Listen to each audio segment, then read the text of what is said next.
I বাজান রে I সামনে উপবিষ্ট মুরব্বী একরাম দুইজন আব্বাজান রে।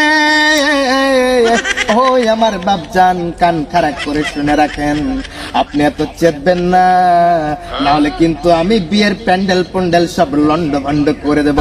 একমাত্র আপনার মেয়ের জন্য আল্লাহ তাআলা আমাকে সৃষ্টি করেছেন, আর আমার সাথে যদি আপনি আপনার মেয়ের বিয়ে না দেন তাহলে আপনার বউকে আমি ভাগিয়ে নিয়ে যাব। সরি না মানে আব্বাজান, আব্বাজানটা আমাকে মারলেন কেন আপনি?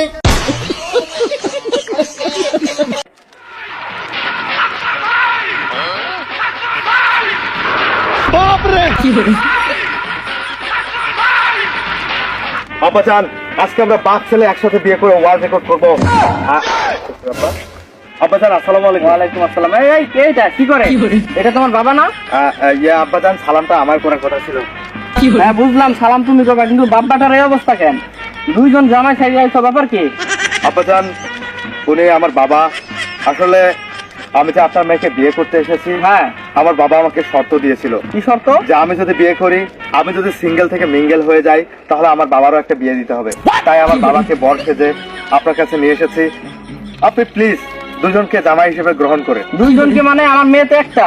না না, আপনার মেয়ের জন্য তো অবশ্যই শুধু আমাকে। হ্যাঁ, তাহলে তোমার আপনার বাবা? মেয়ের জন্য শুধু আব্বাজান আমি ছাড়া এই দুনিয়াতে আপনার মেয়ের জন্য কোনো ভাতার নেই।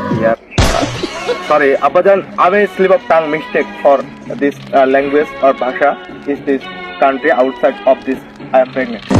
ওকে আব্বাজান, আপনি জানেন না আমি ইংলিশ মিডিয়ামে আমেরিকা থেকে তিনবার ফেল পাস করে এসেছি। ইয়েস আব্বাজান, এই জন্য একটু ইংলিশ বললাম। তো আব্বাজান, আপনি আমার এই শ্বশুর আব্বার কথায় মন খারাপ করবেন না। না, আমি মন খারাপ করি না। আর তো তার মনোবাসনা হয়েছে যে তিনিও বিয়ে করবেন। বিয়ে করবে বুঝলাম, কিন্তু দুইজন একসাথে আইছো। এই বিয়ে তো দিব আপনার ছেলের সাথে আমার মেয়েকে, কিন্তু আপনি বসে যাচ্ছেন কেন? আব্বাজান কি বলবে? আব্বাজান আপনি চুপ থাকেন।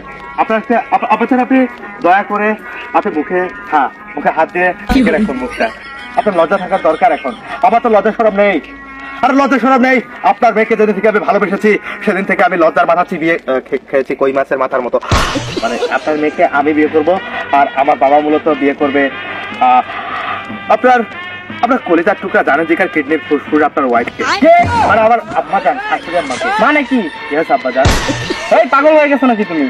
আব্বাজান আমি পাগল হয়নি, পাগল হয়েছেন আপনি। না কে পাগল হয়েছে? মানে কি? আব্বাজান আমরা তিনজনে পাগল, চলেন বিয়ে করি, আমার সময় কম। কেমনে কি? বিয়ে তো দিব আমার মেয়েকে তোমার সাথে, আমার ওয়াইফকে নিয়ে উনি টান দেয় কেন? ভাই বিয়ে আপনার কি বুঝলাম না, কি আপনি কি ছেলের সাথে আপনিও পাগল হয়ে গেছেন? আরে বিয়ে আপনার বিয়ে না আগের মতো চলে না। ভাই বুঝলাম না, আপনার ছেলে বিয়ের জন্য পাগল হয়েছে, গেলা উঠছে। আপনার এই অবস্থা কেন? আপনার বয়সটা দেখছেন? এই বয়সে কেউ বিয়ে করে? আব্বাজান এগুলো কি বলতেছেন? গেরা বেরা এসব, মানে আপনি জামাইয়ের সামনে এইসব আজে বাজে কথা বলবেন না আব্বাজান। আজে বাজে কথা বলবো না, তোমার বাবার এই অবস্থা দেখে আমার মাথা আব্বাজান আমি কিন্তু আই বাজান রে আই সামনে উপবিষ্ট মুরব্বী একরাম দুইজন আব্বাজান রে। ওই আমার বাপজান কান খারাপ করে শুনে রাখেন, আপনি এত চেতবেন না, নাহলে কিন্তু আমি বিয়ের প্যান্ডেল প্যান্ডেল সব লন্ড ভন্ড করে দেব। একমাত্র আপনার মেয়ের জন্য আল্লাহ তাআলা আমাকে সৃষ্টি করেছেন, আর আমার সাথে যদি আপনি আপনার মেয়ের বিয়ে না দেন তাহলে আপনার বউকে আমি ভাগিয়ে নিয়ে যাব। সরি না মানে আব্বাজানটা আমাকে মারলেন কেন আপনি? তোমার সাথে তো আমার মেয়েকে বিয়ে দিবই না, মাত্র তো হাত দিয়ে মারছি, এবার তোমাকে এই জুতা দিয়ে মারবো। কি শুরু করছো এইগুলা বাপ বেটা?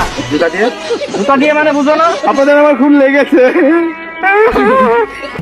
আব্বাজান মেরেছেন তো কি হয়েছে? মুরব্বী একরাম হিসেবে একটু গালে হালকা থাপ্পড় দিতেই পারেন, কিন্তু জুতা দিয়ে কাকে হুমকে দিচ্ছেন? আমাদের তো বাটা জুতা আছে। তাহলে বিয়ে দেবেন না? কখনোই বিয়ে দিব না, এই পাগল ছাগলের সাথে বিয়ে দিব না তো। আবেদন দেন আব্বাজান। আবেদন সম্ভব? আপনার মেয়ের সাথে আমাকে বিয়ের আদায় রেখে আমার কোনো দুঃখ নেই, কিন্তু আমার জন্মদাতা পিতা অনেকদিন পর তার বিয়ে করার শখ জেগেছে। তিনি অনেক সাজুগুজু করে এখানে এসেছে অনেক আশা নিয়ে, তাই তার আশার মধ্যে ছাই ঢালবেন না। আমি রিকোয়েস্ট করবো, আমার এই জন্মদাতা পিতার দিকে তাকিয়ে হলো যার দুধ পান করে বড় হয়েছে। ছেলে তো সত্যিই পাগল, মাথা তার সব শেষে। আব্বাজান আমাকে তার ছেড়া বলে যাই বলেন, আমার বাবাকে নিয়ে একটা কথা বলবেন, আমার বাবার সাথে অন্তত আপনার বউয়ের বিয়েটা দিয়ে দেন। এবার তো জুতা দিয়ে হবে না, আরো কিছু আনতে হবে, লাঠি আনতে হবে, বুঝতে পারছি। ও আমি বুঝতে পারছি আব্বাজান। কি বুঝতে পারছো? আসলে আব্বাজান আমি আপনাকে just একটা রিকোয়েস্ট করবো, আপনার মেয়েকে আমি চাই না, একটা কি রিকোয়েস্ট request? রাখবেন? কি রিকোয়েস্ট? আমি এটা দিয়ে আপনার চোখটা একটু বাঁধতে চাই, নো জাস্ট একটা মিনিট আব্বাজান, আপনি আপনি দেখছেন, দেখেন আমার হবু আব্বা খুব ভালো লোক। ঠিক আছে আব্বাজান, আপনি কি কিছু দেখতে পাচ্ছেন? না, সব তো অন্ধকার দেখা যাচ্ছে। তাহলে ঠিক আছে, তাহলে আমরাও নিরাপদ। আব্বাজান, তাহলে আপনাকে এবার আমি একটা কথা বলি। বলো। আসলে তার মেয়েকে দেয়নি তাই বলে আমরা যেহেতু কাপুরুষ নই, আমরা আবার তার মেয়েকে দরকার হলে বিয়ে করবো না, কিন্তু আমরা পালাবো। এই কই গেল ওই পাগলের দল?